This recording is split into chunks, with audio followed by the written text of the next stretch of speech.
Good evening. Tonight we're going to be briefly discussing with you discussion groups or group discussion. And we're also going to be explaining to you how it is utilized in the online learning situation. We're going to explain to you what are some benefits of discussion groups in the online learning situation. We're going to briefly discuss with you some types of online learning discussion groups, some types, what their benefits are. I'm going to explain to you in some generalized detail what those forms are, how they're utilized, and things of that nature.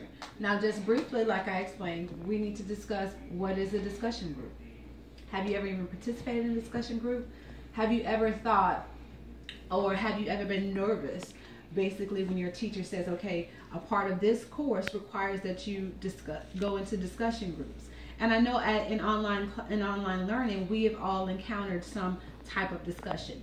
And basically all a discussion group is, or all group discussion is when a form of education or a form of learning where a group of people, a group of students, peers, fellow employees are put into a group and they are required to discuss a specific topic. Now, once again, like I mentioned in explaining to you what group discussion is, I did mention the employer or the employee spectrum. There have been times where group discussions or discussion groups are utilized in an employee spectrum. There are times when employers want to come up with different concepts. They want to come up with different ideas. They want to come up with different marketing tools or marketing techniques as to get their brand out. And they'll call in a group of CEOs, a group of salespeople, a group of managers in their company, and they give you a topic and they say, okay, the topic is marketing. How can we get ourselves out more in the public? How can we get our brand out? Now that is how, on the flip side, how discussion groups can be used in the work spectrum, in the marketplace. In online learning, group discussion is basically going to be the same thing.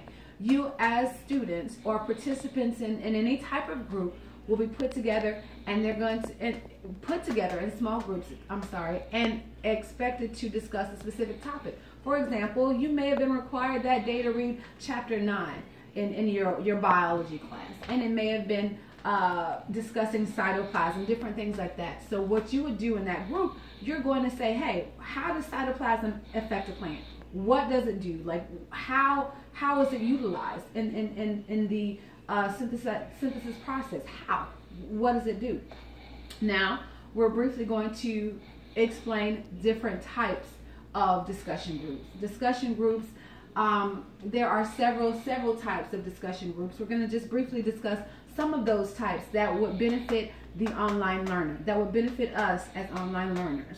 Now, one example of a discussion group is a chat room. And a lot of us have been broken off, or some of us who've experienced learning through Blackboard or different other spectrums have been broken off into chat rooms. And basically what a chat room is, it's just basically your teacher breaks you off into a group and says, okay, discuss this topic. Now one benefit of a chat room is the fact that it is done in real time. You're not waiting, you're not giving a response and having to wait a few days for someone to respond to that. That is good because in chat rooms or in learning that is done on real time, if there's a question, you can ask that question in that chat room. If there is a specific materials that were troubling you, something that you didn't quite grasp, you have your peers, your fellow students, your classmates that you can say, hey, what did you get out of this chapter? When I discussed this, I didn't quite get that. Explain to me what you got out of it. And that is one of the benefits of a chat room. Now, another form of discussion group would be a response pad. Now, the response pad is basically it is also done real time. And what a response pad is, it's basically you're going to give a vote or you're going to give an answer to a question that your professor, your teacher, your instructor has asked. For example, your teacher may ask, are you there? Do you understand the materials that I've covered? Do I need to slow down? Yes or no? What do you think about this? Different things like that. That is basically the utilization of a response pad. Now, we've all had to use the response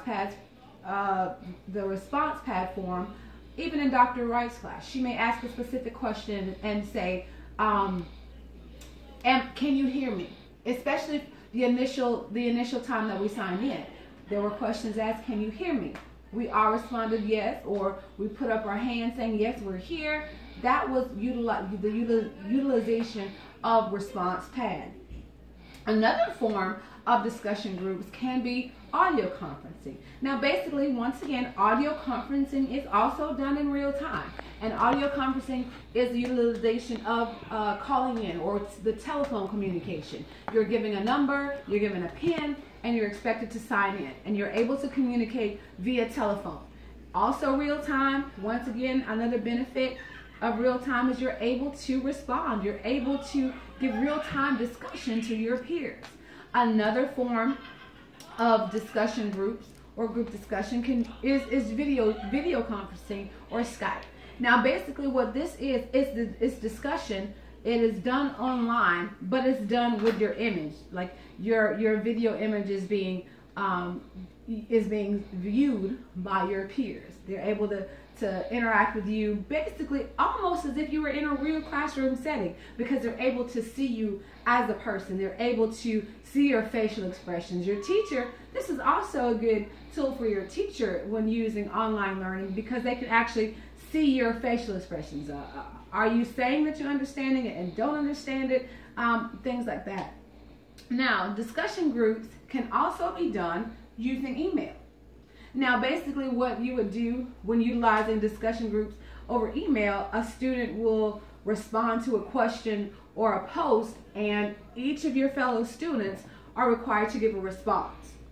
Now, even though it is not email, we utilize this, we utilize this in our discussion boards. Our discussion boards are our response to a question, our peers' response to our response to the question. Now this benefits also, even though it is not real time, even though you are waiting for a response, there are benefits to discussion boards. One of those benefits is the fact that maybe you have another peer who sees your response to the question, but can bring a different angle to your question, to your answer, who can explain to you, well, maybe if you look at it this way, then you're able to understand it better, okay? Now, briefly, those were a few types of discussion boards. What we discussed tonight was, we discussed the fact that a discussion board is a discussion group or group discussion is a form of learning in which learners are broken up into groups,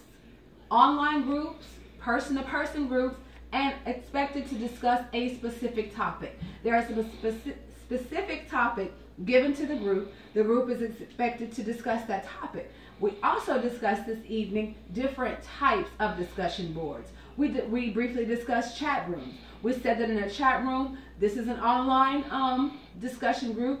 It is utilized by breaking off the students into different chat rooms and different sections of the class, giving materials to respond to. We also said that chat rooms are used in real time. Once again, one of the benefits of real time is just basically like conversing back and forth, We also discussed response pads. We basically discussed the fact that a response pad is answering or voting on any type of material that is being covered that afternoon or that evening and during that section of class. We discussed audio conferencing. We discussed the fact that audio conferencing is basically having the ability to sign into a class via the telephone. We also discussed video conferencing. Video conferencing is the fact, the utilization of Skype or video, just basically having your picture or having you, an image of you being seen by the classroom. We discussed emails, discussion boards being used as a form of group discussions. Now, this is basically what discussion groups are and how they're utilized, how you benefit with discussion boards or discussion groups in the online learning session.